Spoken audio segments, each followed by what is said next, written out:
7 a.m. I am about to catch a flight to Houston for work in a few hours, so I'm in the middle of packing. I was planning on doing this tonight when I got to the hotel room, but I would love to answer my Q&A that I posted a few days ago. There were some questions you guys asked that were really good, and I had to really take my time to think about and answer, think how I would speak these questions out respectfully to the void.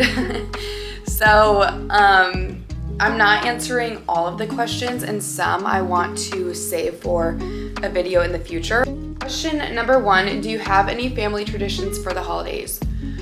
Good questions. For Christmas, we have a few. So one that we've adopted throughout the years was my dad loves to do a scavenger hunt, and he got the idea from my uncle who does it with his family. It progressively got harder throughout the years. This past year, he moved it to our hunting land, which was really hard, and he prepped a long time for it. The clues are really cryptic. So for example, like you find one and then you go to another. He literally took like a forklift or something to move the hay bale, and he tucked mine underneath. I had to gang up with my brother-in-laws to move this hay bale, and mine was like a soft serve cooler with like tongs and $100 underneath, and they're just so random, but every year we've gotten more into it, so we always look forward to the scavenger hunt. We also do a wine tasting every year at home, so everyone brings their own bottle and we rate each other's, and we keep it on a Google Doc.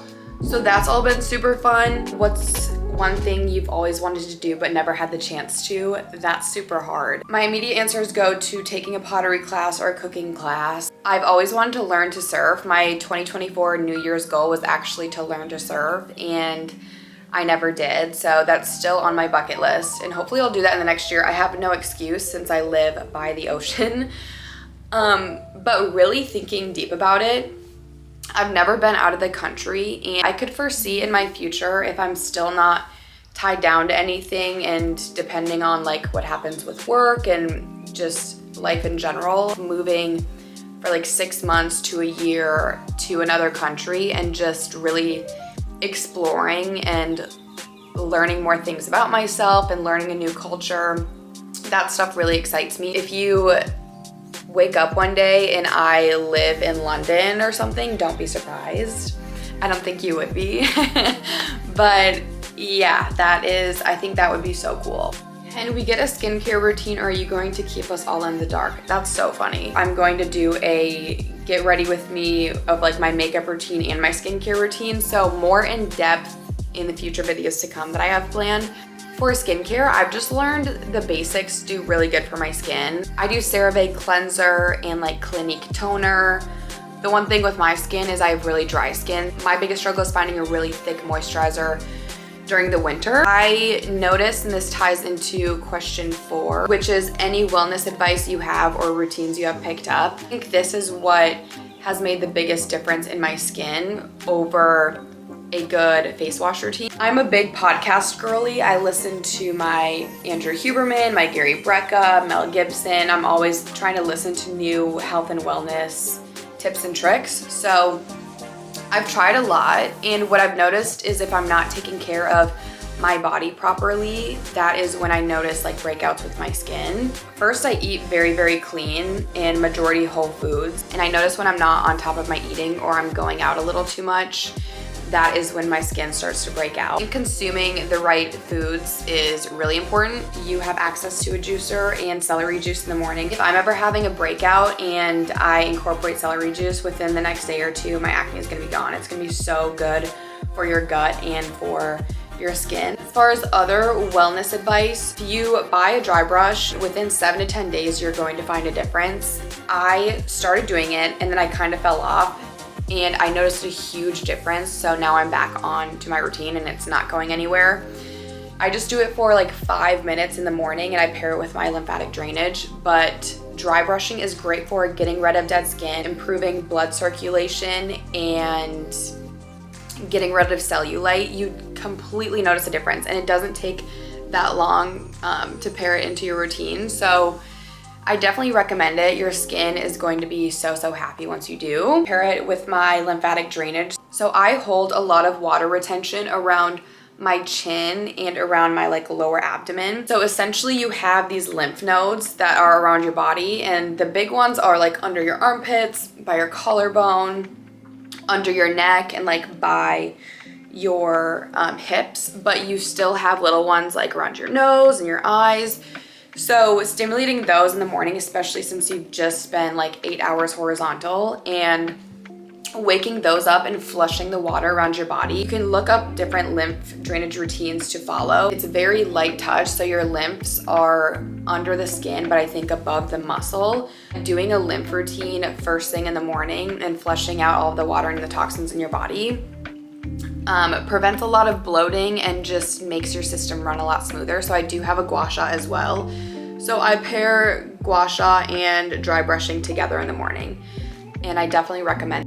Another routine I have is the infrared sauna. I work at a contrast therapy studio. I of course have access to an infrared sauna and a cold plunge, but I know a lot of other gyms do, so definitely find one close to you and make sure it's infrared sauna, not steam sauna, because you're getting a lot more health benefits with infrared sauna. Incorporating this into my routine has been game changer with weight management, detoxification, my sleep, and just like my overall health. I could talk on the science and health benefits of contrast therapy for days, and I can if you want like a separate video on it, but yeah, definitely finding one of those. Those are like my main things that I've incorporated into my wellness routine, but I have a ton that I can touch on for sure.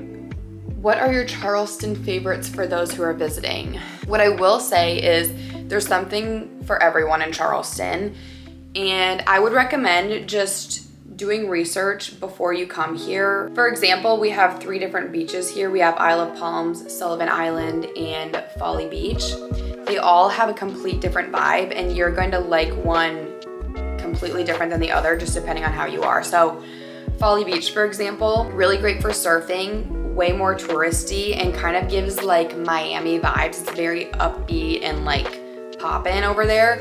So if you're looking for like a good time like that, go to Folly Beach. Sullivan's Island, restaurants and live music. It's a little busier than Isle of Palms, and there's still things to do, but it's kind of more like low-key than Folly. Isle of Palms is kind of if you're just going for a good beach day and you want to be like left alone. It's still pretty busy, but like easy parking, and it's not as much of like a in-town scene. Luckily, I'm 5 to 10 minutes from both Isle of Palms and Sullivan's Island, so those are my 2 favorite, and it just depends on the mood I'm in during the day. So, and that's kind of the whole Charleston vibe too. So just knowing what you like and what you're there for. But for restaurants, probably not a good Charlestonian. I cook a lot inside, and I try to avoid spending money where I can. So I've still been to a lot of places, and I still want to try a ton. One of my members, he said that him and his wife made it a goal once a month to try a new place, and he said he has still not tried probably half of the places here, and they keep opening new ones and you keep hearing of more. So he said even it's impossible to try all the places you want to. Charleston just has so much to provide, but it can be overwhelming at times because I start losing track of places I've been to and like where I even want to go.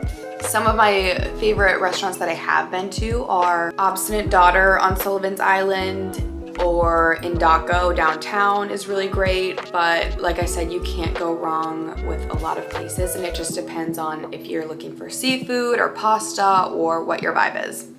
Kind of the same thing with coffee places that I will splurge a little more on. I love to try a new coffee place. Some of the popular ones down here are Sorelli downtown. That's always very busy, and they kind of have like specialty drinks that they keep coming out with. Same thing with Harlow and Pearl in Mount Pleasant. So those are great. My favorite has probably been Harkin downtown. If I were to create a coffee shop, it would be like Harkin. It's so cute and rustic and vintage inside.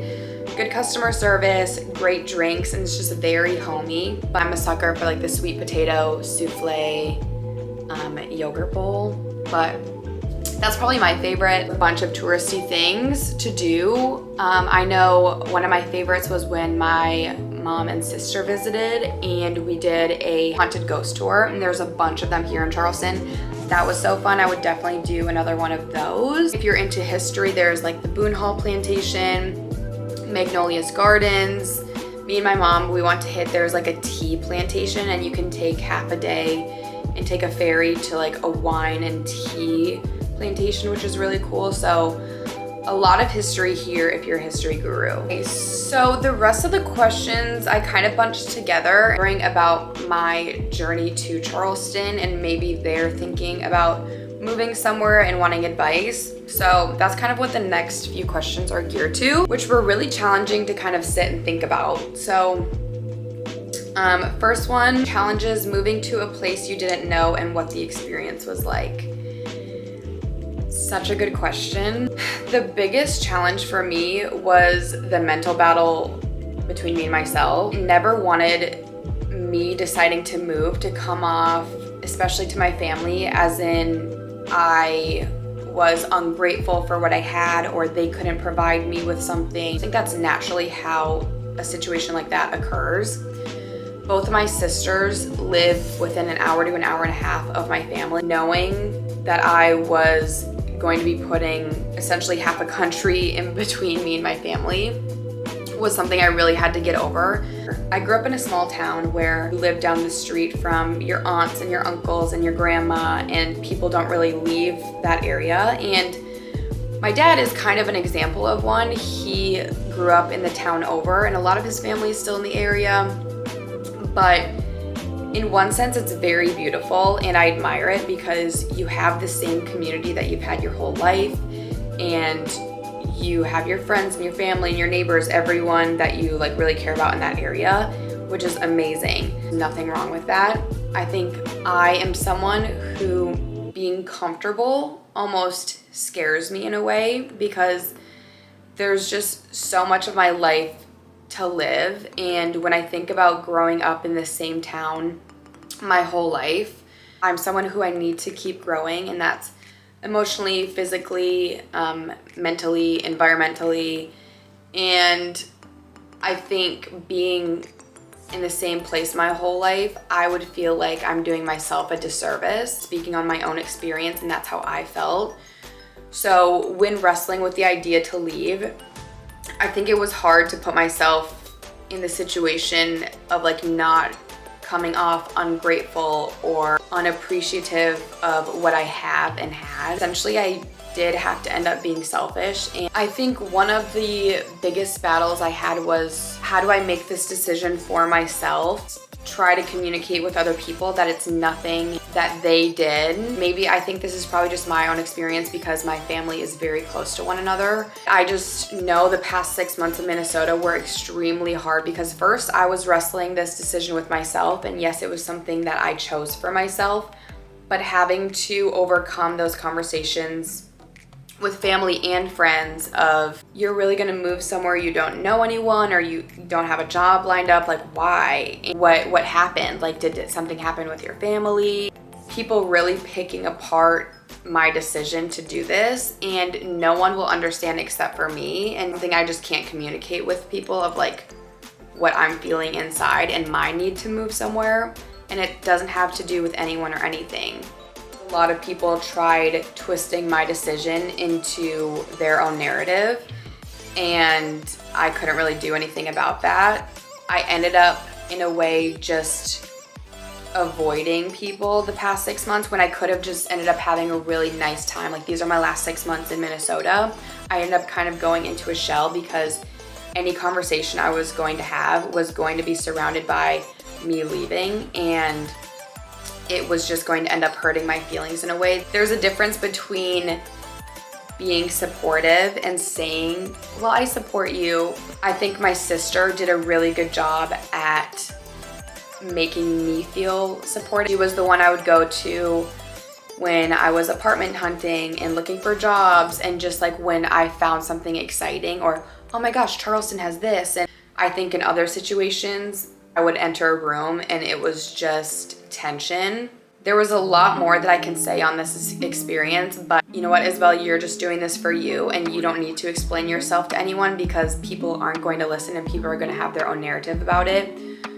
Once I accepted that fact, actual moving itself was really easy. Like I said, I just knew I wanted to leave Minnesota and Googled fun places to live. It was either a place in Florida or it was Charleston. And once I stepped foot in Charleston, I knew I made the right decision. It immediately felt like home. If anyone's wrestling with the idea of if they should move or not, or what the experience is like, I've never been so proud and confident in myself before than doing something that was out of my comfort zone and scary. And like I said, I didn't know anyone or didn't have any opportunities lined up for me. Taking chances on something you'll never regret, and you learn so much from the experience that I can confidently say up for any experience, and you just never know what the outcome is going to be. So I just feel like I gained so much trust in myself. It's really hard to put into words, like the feeling of it, and you don't know unless you do it yourself. So I just feel like now I just look at life in like a whole different lens from that experience. So I would recommend it to anyone. Love this. What's one thing you miss about Minnesota besides friends and family, if anything? The summers. If it was like Minnesota summer longer than what we have, I would probably live in Minnesota. I'm someone personally, I don't like the cold and I get terrible seasonal depression, and that's just me. I know other conversations have been geared to, don't you miss having the 4 seasons? I feel like it's summer for 2 months, you maybe get fall for like 3-4 weeks depending on, and then it's like blizzard until May. I feel like you can't argue with me. There's nothing will ever beat a Minnesota summer, not a Charleston summer, nothing.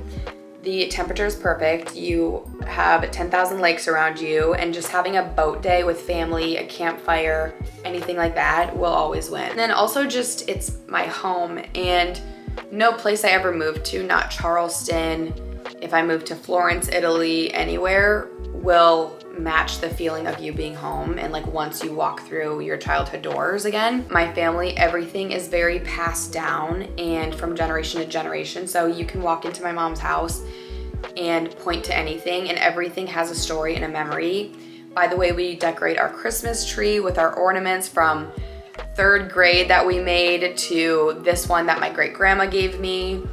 That's how we go about everything in our household, and our recipes, everything's homemade and passed down, and every picture and the smells in my house. So I just think no place I'll ever go will beat that, and that's the stuff I really appreciate. So it's just like when I walk through the doors and I feel like I'm home, like I'm really, really home. And yeah, that I definitely always miss. Okay, this last question is a 2-part question, and it took me a long time to think about. And I had to think about the ways that I would say this to people without people think I'm targeting our friendship or just being cautious of how it's coming out. And I just don't think that there's probably a good way of even explaining this. So the question was, how do you deal with losing friends? And how do you approach making friends as an adult? We all know it's hard. First, I want to say that I haven't had a bad friend breakup in probably like 8 years since I was 16. So there hasn't been any bad blood falling out type of end to a friendship. Every friendship I've had, I have the outlook that every person that comes and goes into your life, whether it's a relationship or a friendship, is placed there for a reason. And I can look at every single friendship and relationship I've had, and I know the exact reason they were in my life and what they taught me and the values and the lessons I learned and how I grew through that friendship. And that's how I approach everything. And I think God is just always taking you on this path to evolve and grow and learn more about yourself. I can still laugh and smile at all the memories I've shared with everyone, and know that our friendship has probably not flourished just because we've changed as people. And I am someone who I don't look at that as a bad thing. And I think that's where people maybe go wrong, is they look at all of these friendships of if we're not close anymore as just this like heartbreaking type thing, where I have the outlook on it that we had amazing times and friendships together, and right now we're not at a place to maybe be as close of friends, but that's never to say down the line that we won't. Like I said at the beginning of the video, my goal in life is to always just grow and evolve and learn who I am. And I've learned over the years to just keep my circle small. And when I have people in my circle, I love them so deeply and I value them and protect them. And I just think I'm constantly learning more about myself and who I want in my life. And I just think that's a very important thing that you should not compromise, is who you want around you. I have not been in a relationship since high school, and a lot of people probably don't know that about me, but it's genuinely because I know who I am and what I want. And I think people look at that as me being very picky, but I'm not necessarily picky. I have just a few non-negotiables, and I haven't found that in anyone yet. My non-negotiables I will never compromise, and I think that's the same with friendships, especially as you grow as a person. For example, something I've learned about myself, especially where I am in life now, my ideal night out is having a dinner around 6 or 7 and being out for a few hours and then being home by 10 p.m. And I want to feel good the next morning. I'm past my stage of partying during the week, and even the weekends I rarely drink anymore. That's just where I am in life. And so one thing about me is like, I'm going to seek those friendships of people who might be into the same thing. And that's just one example. So I have had friendships in the past where we have just naturally stopped texting as much and we just don't communicate every day. And I think that's something where I don't look at that as a bad thing. They're on their own path and I'm on my own path. And that doesn't mean if we were to text tomorrow that I would ignore them or I don't appreciate them and love them. I just think right now we're not in a place to talk and text every day. But that's not to say that our paths won't cross again. I think one thing for me was the last 6 months of living in Minnesota, I really had to just be selfish and protect my peace a little bit. So moving to Charleston, I just think my phone blew up with people that I rarely talk to, or even people that I did talk to that just by word of mouth, I know that they were just interested in what I was doing to feed a group chat and feed a different narrative. So I think when I moved here, I just really seeked finding myself and then finding friends down here that aligned with my values. It's something I still am working on, but I've definitely found a few people in my life that aren't going anywhere and that are going to be my friends for life. And I am so happy keeping my circle small, but love on the people that I love. And this is where it's tricky to explain because there are people back in Minnesota I still love and consider them a deep, deep friend. I'm someone who I can go a long time without texting you and then we just pick back up. And I can confidently say this for myself, is just that I'm busy, and I think people look at my life just like out and about every day doing all these crazy things, and my life, just like yours, is probably just busy. And I don't think that devalues a friendship, and I think that's honestly just the reality of life, is you get busy. The thing I want to do better at in 2026 is really nourishing and protecting those friendships that I do really care about. And like I said, I just think friends come and go for a reason. That's not to say that your paths aren't going to cross again, and maybe you won't be good friends and even better friends in the future, but maybe just to say that right now we're on a different journey, and I just don't think that's bad. Knowing the things that you really value in a friendship and you're really looking for, and that's probably going to change over time, which is totally okay. Having those few non-negotiables in friendships and just really finding those people, because there are times where you can just get desperate for companionship, and I feel like that's when phrase friendship kind of diminishes, when you're just letting anyone be close to you. I will say in Charleston is I think a lot of people are in the same boat as me, and I think a lot of people everywhere, but just moving here and seeking friendships. So I will say it's really easy in Charleston to make friends, and there's Facebook friend group, which I added and posted in my first month of moving here, and that's how I found a lot of friends, and then that's also how I found my roommate. And then there's Friend Bumble and just getting out and about and finding activities. I think putting yourself in other people's shoes, everyone, especially in your mid-20s, is just trying to find friends and meet people. So it's not weird and it's not awkward. I just think be bold and know yourself and know what you want and what you're looking for and not settle. Okay, I hope that answered a good bit of questions. Like I said, some of the questions that I didn't answer, I'm going to talk more about in future videos to come. I need to finish packing for Houston. I love you so much. These have been so fun to make. A quick little Q&A for you, but love you guys.